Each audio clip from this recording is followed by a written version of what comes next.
Vote ചെയ്ത് വിജയിപ്പിച്ച ഒരു ജനപ്രതിനിധിയെ നേരിൽ കാണാനും നമ്മുടെ സങ്കടങ്ങളൊന്ന് ബോധിപ്പിക്കാനും ദിവസങ്ങളോ മാസങ്ങളോ ചിലപ്പോൾ വർഷങ്ങൾ തന്നെ കാത്തിരിക്കേണ്ടി വരുന്ന ഒരു രാഷ്ട്രീയ സാഹചര്യമാണ് ഇന്ന് നമുക്ക് ചുറ്റുമുള്ളത്. പലപ്പോഴും ഭരണാധികാരികളുടെ പത്രാസനം പ്രോട്ടോകോളിന് മുന്നിൽ സാധാരണക്കാരന്റെ ശബ്ദം വഴിമുട്ടാറുണ്ട്. എന്നാൽ ഇതിനെല്ലാം കാറ്റിൽ പറത്തി ജനങ്ങൾക്കിടയിലേക്ക് ഇറങ്ങിച്ചെന്ന് അവരുടെ കണ്ണീരൊപ്പിയ മുൻ മുഖ്യമന്ത്രി ഉമ്മൻചാണ്ടിയുടെ ആ ജനകീയ ശൈലി മലയാളികൾക്ക് ഒരിക്കലും മറക്കാനാവില്ല. ഉമ്മൻചാണ്ടി ഓർമ്മിപ്പിക്കുന്ന രീതിയിൽ സാധാരണക്കാരായ ജനങ്ങൾക്കായി തന്റെ വീടിന്റെ വാതിൽ എപ്പോഴും തുറന്നിട്ടിരിക്കുകയാണ് കടുത്തുരുത്തിയുടെ സ്വന്തം ജനനായകൻ അഡ്വക്കേറ്റ് മോൻസ് ജോസഫ്.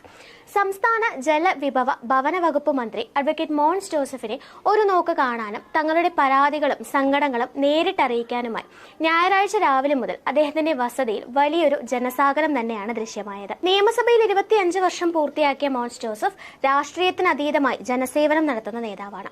ഉമ്മൻചാണ്ടിക്ക് ശേഷം ജനങ്ങളിലേക്ക് ഇത്രയധികം ഇറങ്ങിച്ചെല്ലുന്ന കടുത്തുരുത്തിയുടെ സ്വന്തം മോൻസ് ജോസഫ് കൂടുതൽ ജനപ്രിയനായി മാറിക്കൊണ്ടിരിക്കുകയാണ്. കടുത്തുരുത്തി പള്ളിയിലെ പ്രഭാത കുർബാന കഴിഞ്ഞ് കൃത്യം 8:30യോടെയാണ് അദ്ദേഹം വസതിയിൽ തിരിച്ചെത്തുന്നത്. എന്നാൽ അപ്പോഴേക്കും തങ്ങളുടെ പ്രിയ നേതാവിനെ കാത്ത് വലിയൊരു ജനസാഗരം തന്നെ ആ വീട്ടുപടിക്കൽ രൂപപ്പെട്ടിരുന്നു. ജനങ്ങളുടെ ഓരോ പരാതികളും സങ്കടങ്ങളും അത്രമേൽ ശ്രദ്ധയോടെ കേൾക്കുന്നതിനിടയിലാണ് പ്രദേശത്ത് ചാറ്റൽ മഴ ശക്തിപ്പെടുന്നത്. ഇതോടെ ഒട്ടും സമയം കളയാതെ അദ്ദേഹം ജനങ്ങൾക്കൊപ്പം കാർ പോർച്ചിലേക്ക് മാറി തന്റെ ജനസമ്പർക്കം തുടർന്നു. പ്രഭാത ഭക്ഷണം പോലും കഴിക്കാൻ നിൽക്കാതെ തുടർച്ചയായി 4 മണിക്കൂറിലധികം സാധാരണക്കാരുടെ പ്രശ്ന പരിഹാരങ്ങൾക്കായി അദ്ദേഹം പൂർണ്ണമായി മാറ്റിവെക്കുകയായിരുന്നു. ജനങ്ങളുടെ ഈ തിരക്ക് മൂലം സ്വന്തം വീട്ടിനുള്ളിലേക്ക് ഒന്ന് കയറാൻ പോലും അദ്ദേഹത്തിന് സാധിച്ചില്ല എന്നതാണ് ഈ ജനകീയതയുടെ ഏറ്റവും വലിയ തെളിവ്.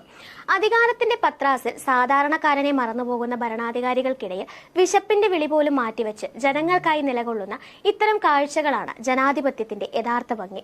ഒരു ജനനായകൻ എങ്ങനെ ആയിരിക്കണം എന്നതിന് കടുത്തുരുത്തിയിൽ നിന്ന് മോൻസ് ജോസഫ് നൽകുന്ന ഈ മറുപടി വരും തലമുറയിലെ രാഷ്ട്രീയക്കാർക്ക് ഒരു മികച്ച പാഠപുസ്തകമാണ് എന്നതിൽ തർക്കമില്ല. News desk, India mirror.